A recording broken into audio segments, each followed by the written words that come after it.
कन्हैया कुमार उन पर हमला कर दिया। वो हमारे समर्थक नहीं है। बेटियों के मामले में भारतीय जनता पार्टी पे भी आरोप लगा भूषण शरण सिंह को लेकर के। बेटे को मिला ना। भारतीय जनता पार्टी के नेता संविधान बदलने की भी बात करते हैं। अरे ये कहाँ जा रहे हो? कौन ले जा रहा है? तो इस वक्त हम लोग गाड़ी में हैं और हम लोग अभी दिल्ली के एक इलाके में हैं।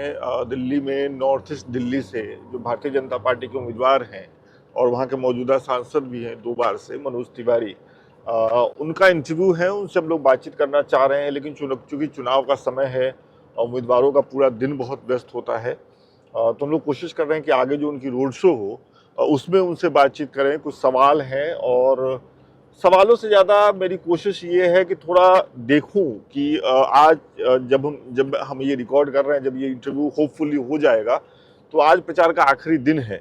तो किस तरीके से प्रचार हो रहा है, किस तरीके से मनोज तिवारी अपने इलाके में, अपने जो उनका क्षेत्र है उस पर प्रचार कर रहे हैं। और जाहिर तौर पे कुछ सवाल हैं जो मनोज तिवारी से पूछे जाने चाहिए। तो जैसे ही ये गाड़ियों का काफिला रुकता है और हम लोग एक जगह पर पहुँचते हैं, हम कोशिश करेंगे कि मनोज तिवारी जी से बातचीत हो। तो इस वीडियो को आप आखिर तक देखिए, इसलिए भी देखिए ताकि आपको एक तो समझ में आए कि भारतीय जनता पार्टी के नेता, सांसद, गायक मनोज तिवारी राजनीति में कैसे अपने आप को देखते हैं और गायन में कैसे देखते हैं। उन पे जो आरोप लग रहे हैं पिछले कुछ समय से, उनका वो किस तरीके से जवाब देते हैं। तो आखिर तक बने रहिए वीडियो में, एक अच्छी बातचीत आपको देखने मिलेगी। ये बताइए, आज आखिरी दिन है, पिछले कुछ दिनों से प्रचार अपने किया, इलाके में क्या स्थिति लग रही है आपको अपने लिए? बहुत आशीर्वाद है लोगों का, पहले से भी ज़्यादा मार्जिन से जीत होगी, ऐसा लोगों का प्यार है। और एक बार फिर से नरेंद्र मोदी जी का प्रधानमंत्री बनना निश्चित है।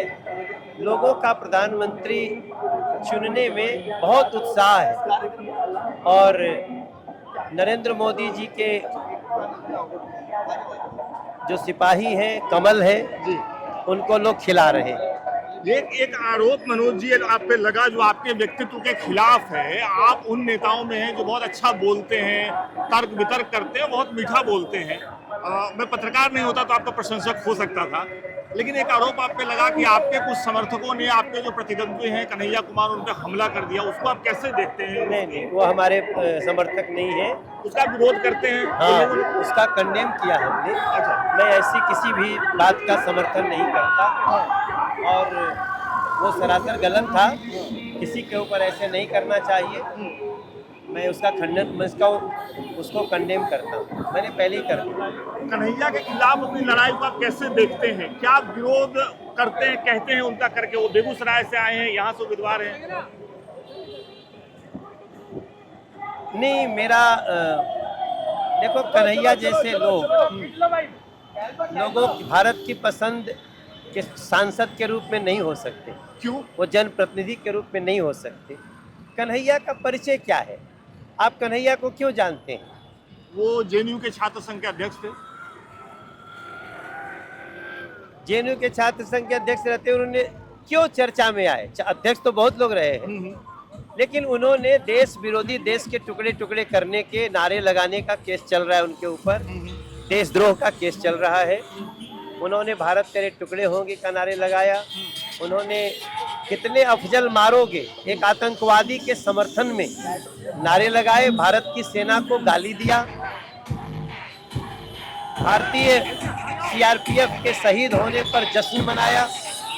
ये सब उनकी ये मामला कोर्ट में भी है मनोज जी, और इस पे ये भी कहा गया कि वो वीडियो डॉक्टर था, आपके ही पार्टी के सांसद की महिला पत्नी ने ये बात कहा था।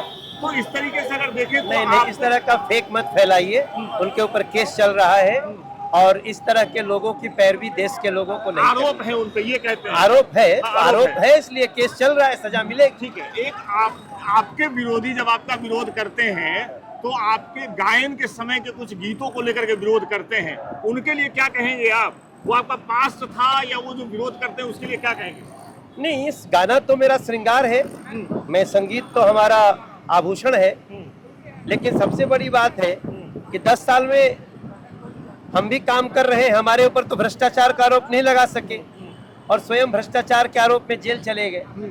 तो देश की जनता देख रही, दिल्ली की जनता देख रही है। दो छोटे छोटे सवाल है मेरे। एक तो ये है कि पिछले कुछ समय से वंदे भारत चल रही है, तमाम चीज़ हो रही है, लेकिन बिहार के लोग, बिहार से आने वाले लोग इस बात को लेकर के बड़े दुखी रहते हैं कि उनके यहाँ जो ट्रेनें चलती है उसमें बड़ी भीड़ रहती है, वीडियो वायरल हो रहे हैं, फोटो वायरल हो रहे हैं। बतौर सांसद मनोज तिवारी इसके लिए क्या कुछ कर सकते हैं?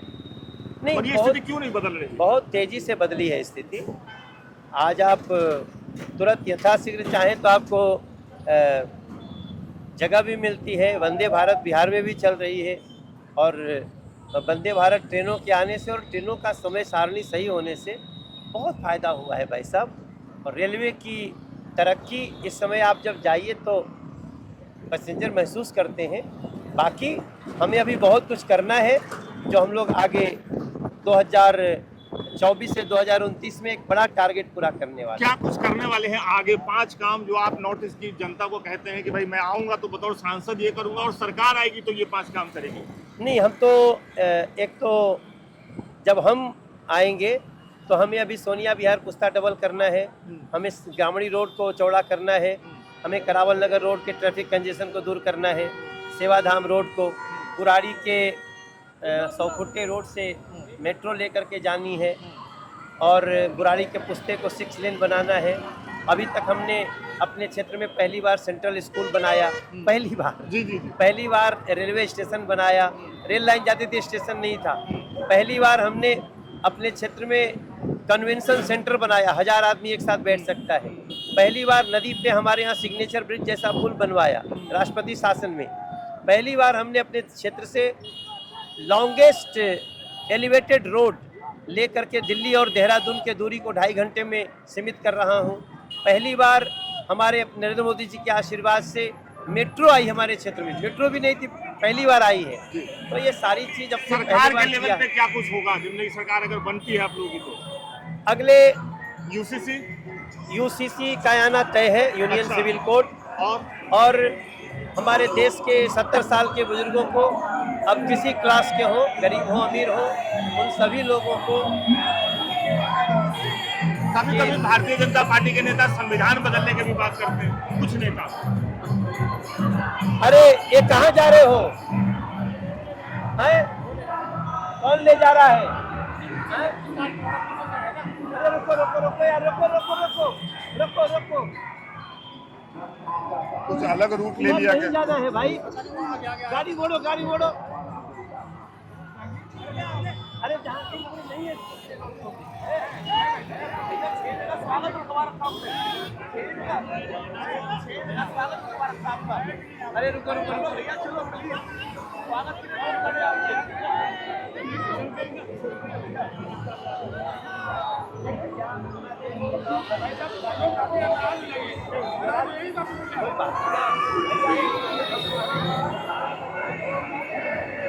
ये देखिए कि रोड शो के दौरान कार्यकर्ता और नेता में जो बहस होती है, जाना है नहीं जाना है, उसको लेकर के जो बातचीत होती है वो अभी आप देख रहे हैं। गाड़ी पे हैं और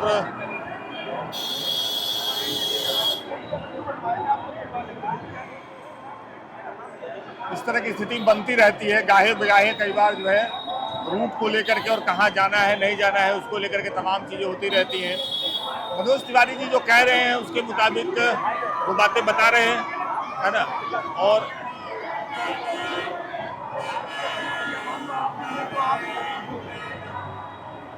चलिए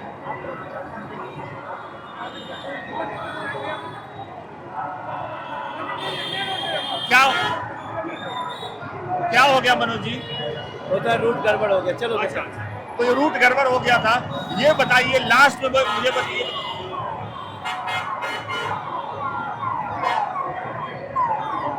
तो ये अभी स्थिति है, रूट थोड़ा सा गड़बड़ हो गया है और समझ नहीं आ रहा है कि कहाँ जाना है, इसको लेकर के चीज़ें हो गई हैं। अभी मनोज जी देख रहे हैं कि रूट कौन सा है, कैसे जाना है।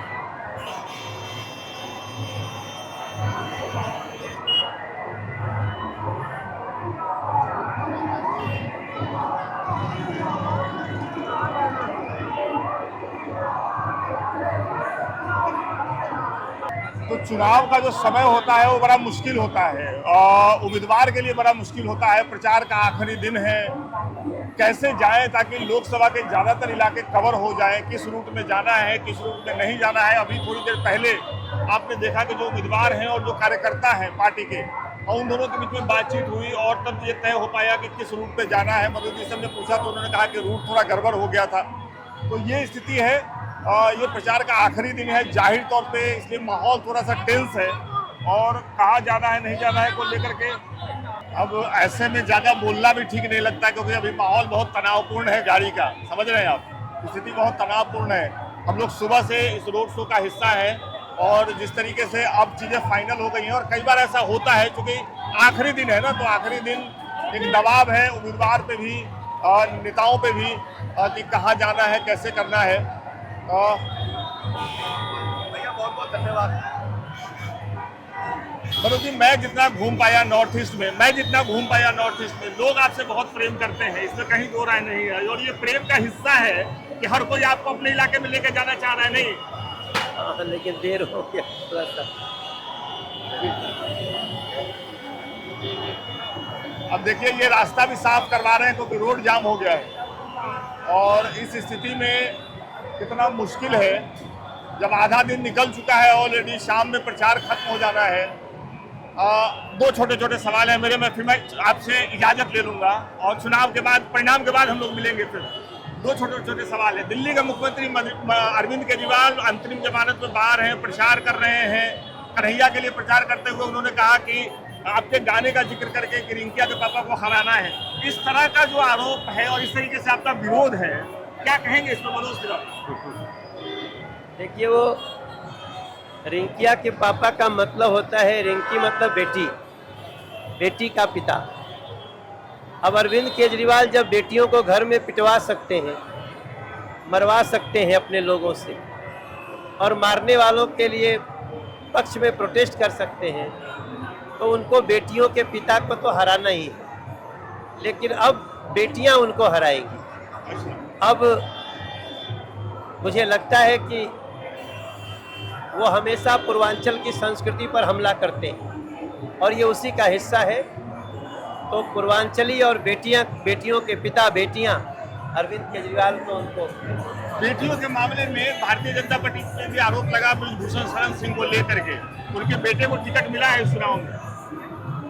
क्या हुआ है? ब्रिजभूषण शरण सिंह को लेकर के भारतीय जनता पार्टी पे भी आरोप लगा था, उनके बेटे को टिकट तो मिल गया इस चुनाव में, क्या कहेंगे? बेटे को मिला ना? अच्छा, उनका उसी लिए कटा है? नहीं, जो भी हुआ हो, लेकिन हमारे यहाँ इन सब बातों का महत्व है। एग्जैक्टली क्या है वो तो मुझे नहीं पता, लेकिन जब भी किसी पे कोई आरोप लगता है तो जब तक उससे बरी नहीं हो जाता, पार्टी थोड़ा उससे दूर रहे। एक आखिरी सवाल मेरा, नेशनल एग्जीक्यूटिव की मीटिंग हो रही थी दिल्ली में, मैं भी था उसमें, उससे एक वीडियो निकला, पार्टी के बड़े नेता खाना खा रहे थे, आप खड़े थे कार्यकर्ता के तौर पे और बुलाया गया तो आप गए, उसको वायरल किया गया और उसको लेकर के आप पे तमाम तरह की चीजें कही गई।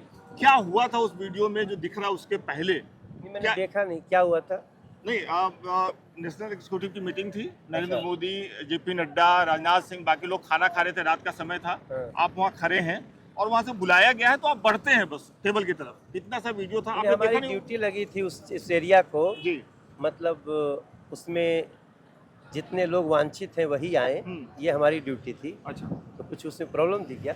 नहीं, उसको लोगों ने वायरल किया और वायरल करके कहा कि देखिए कैसे मनोज तिवारी बुलाने पे दौड़े चले जा रहे हैं, तमाम चीजें। मनोज तिवारी तो बुलाने पे दौड़े चले ही आ रहे हैं।